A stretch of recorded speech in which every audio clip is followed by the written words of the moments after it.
Hello, my favorite people. Today I'm going to read Whoosh, Lonnie Johnson's super soaking stream of inventions.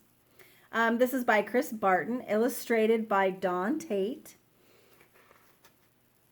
I love super soakers. This is an AR book, just in case you want to take an AR test. You can take AR tests. You can go to my website. If you're in Google Classroom, if you scroll down a little bit, I have a link to my website, and on my website is links and websites. You can go to the AR website through my website. Okay?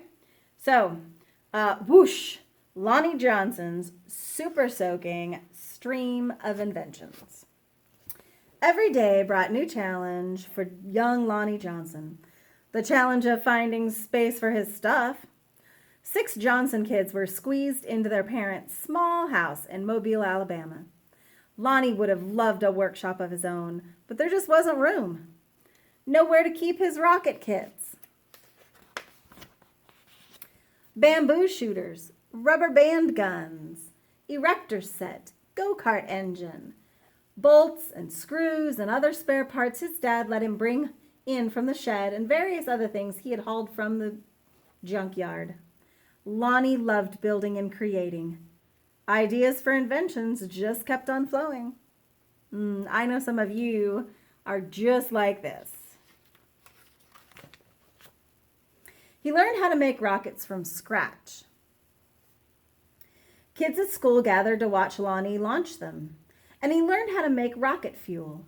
When it caught fire in the kitchen, Lonnie's mom didn't make him stop. She just sent him outside to work. Lonnie wanted to spend his life designing things, building things, and getting them to work. He wanted to be an engineer. However, Lonnie took an exam that said he would not make a very good one. His dream had been challenged. Lonnie was discouraged, but he knew that whoever had graded his test hadn't met Linux. Remember, tests aren't everything, right? Inspired by a TV show, Lonnie had built his own robot. He made it out of scrap metal and named it Linux. Compressed air cylinders and valves allowed Linux's body to turn and his arms to move. The switches came from an old broken jukebox. So a jukebox used to be in like restaurants and stuff.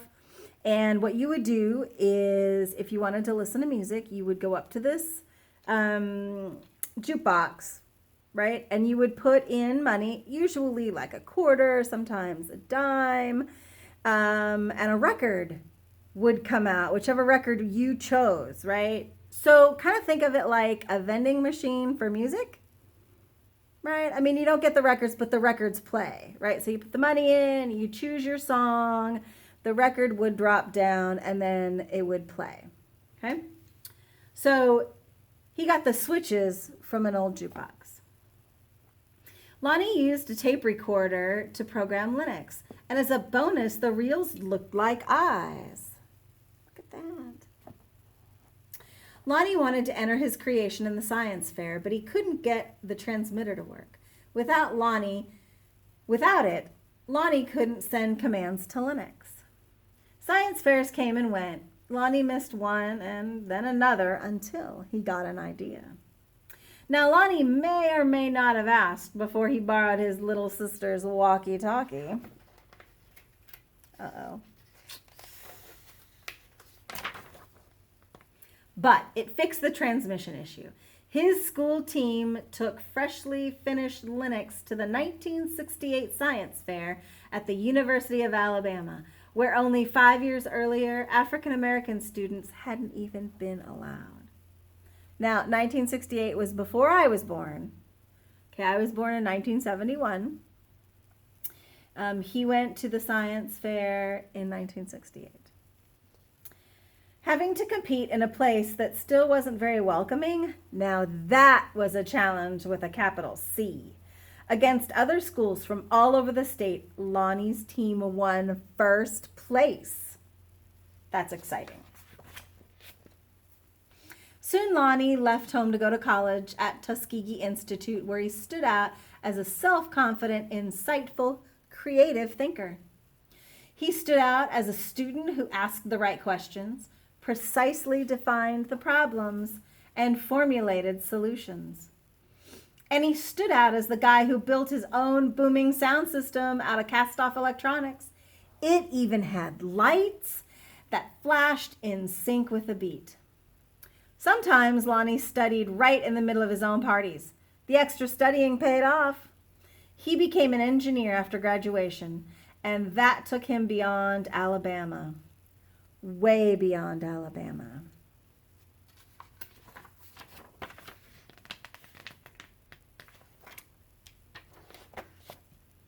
When NASA was sending an orbiter and probe called Galileo to Jupiter, the space agency needed to ensure a constant supply of power to the orbiter's computer memory. The engineer who had to figure out how to do it was Lonnie. His challenge was to come up with a lightweight backup system able to keep essential functions going in case the main power was lost. And it wasn't easy. It wasn't obvious, but Lonnie found a solution. Some at NASA's Jet Propulsion Laboratory doubted his idea would work. Lonnie convinced him it would. And he was right. As it photographed Jupiter and its moons, Galileo was supported by the power package that Lonnie designed. Much of what we know about Jupiter could have been at risk in a power failure if not for Lonnie. How fantastic is that?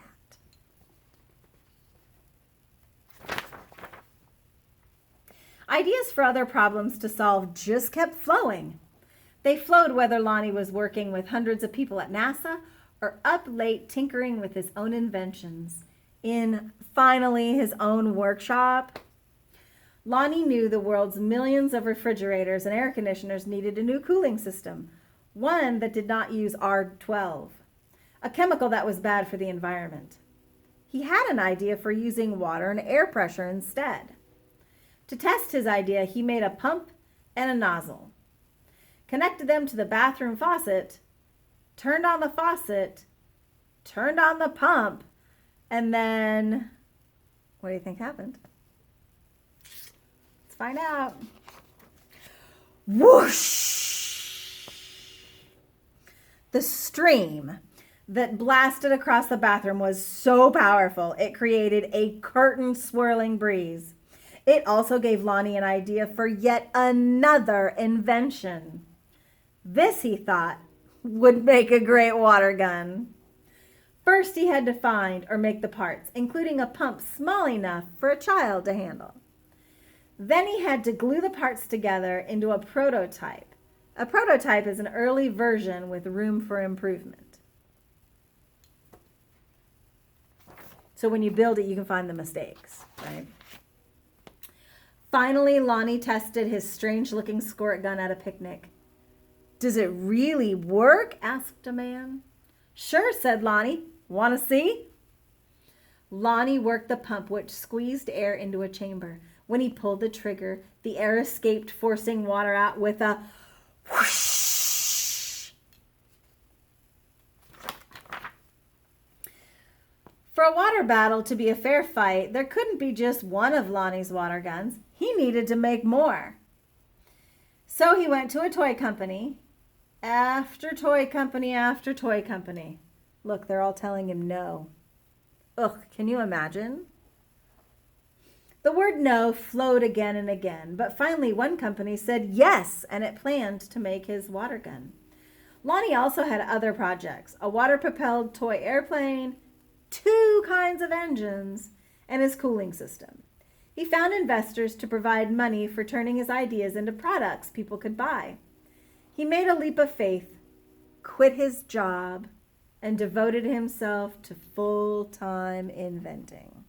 Wow, that is really taking a chance. But soon after each plan fell apart, even the one for the water gun, these things sometimes happen. But when they happen, one after another to the same person, well, that's pretty bad luck. Lonnie didn't have a job. He didn't have the money he'd been counting on. He and his family had to move out of their home and into a little apartment. He was angry and scared. I think I would be angry and scared too. And probably a little frustrated, right? But Lonnie had dealt with challenges all his life. He knew all about problem solving. And he still believed in his inventions, especially the water gun. Lonnie went looking for another toy company. Thank goodness. In 1989, he found a toy maker who was interested in seeing the water gun if Lonnie ever happened to be in Philadelphia. But don't make a special trip, the guy said. Lonnie made a special trip. In his wife's suitcase, he carried a new prototype. He unpacked it, filled the tank with water, pumped the gun until the air pressure was good and high, and whoosh!